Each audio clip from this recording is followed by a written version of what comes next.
Hi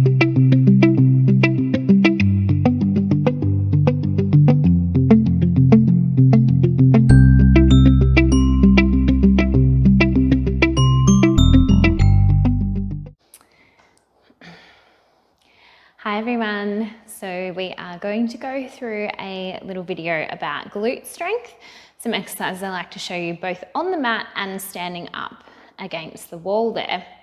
So we're having a little lie down on our side to start with. So this is for lateral glute strength, pelvic strength, stability through the pelvis, prevents that side shifting when we're walking, running, jumping, takes a lot of load off that lumbar spine.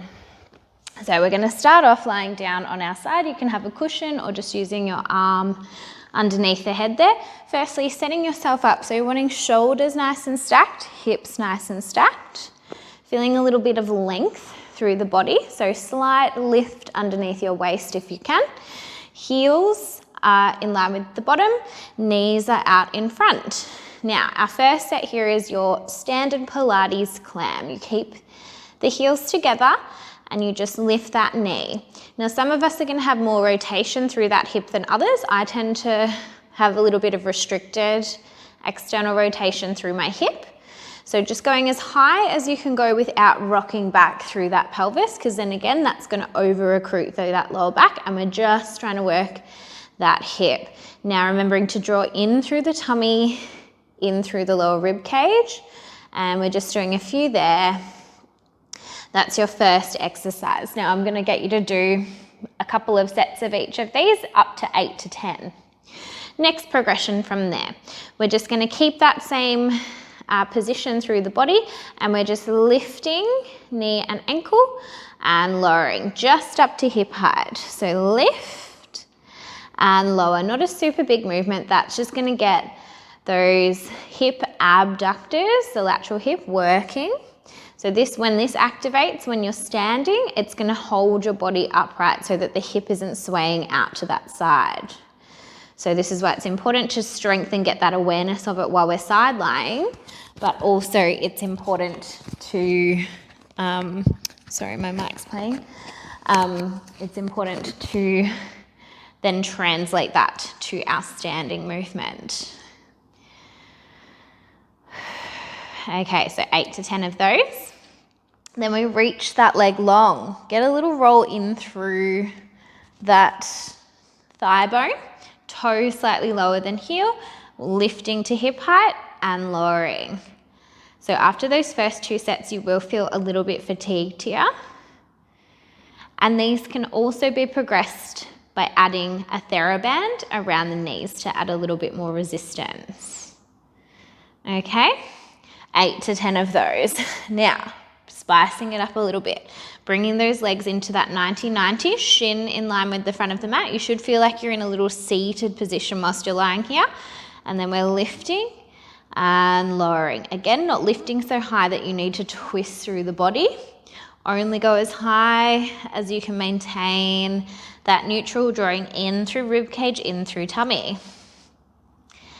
So 8 to 10 of those.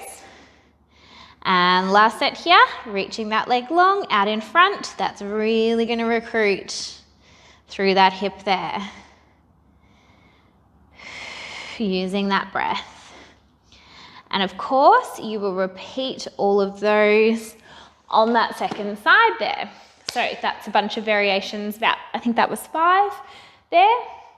Now we are going to translate that into some standing work. Let me just zoom out a tiny bit on the camera so you can see me a little bit better. Okay. Now, to translate that into standing, you're going to do these both sides as well, because it's going to give what's called our synapses in our brain a chance to mirror each other. So there's mirror synapses and neurons getting both sides of the brain to communicate with each other.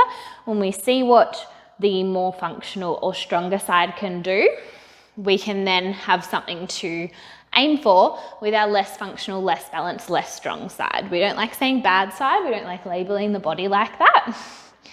All right, so standing on the outside leg, we are up against a wall, and we're just going to bend the inside leg. That ankle pressing against the wall, holding.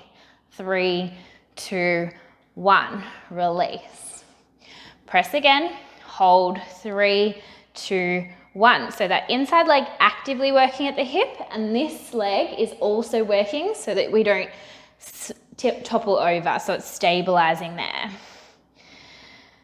So just a little hold and relax, little shimmy through the pelvis.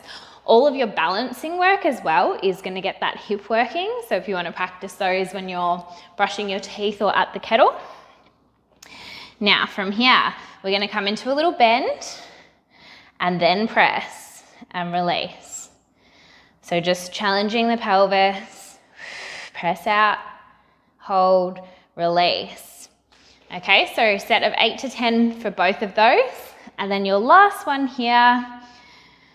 So ankle against the wall, up nice and tall, pressing against the wall, and we're going to dip down into that standing leg, keep pressing against the wall and come up. So little single leg squat whilst we're pressing. That's really going to get that hip actively working here. And of course, repeat both sides. See how you go with those. Let me know in the comments if you find them helpful.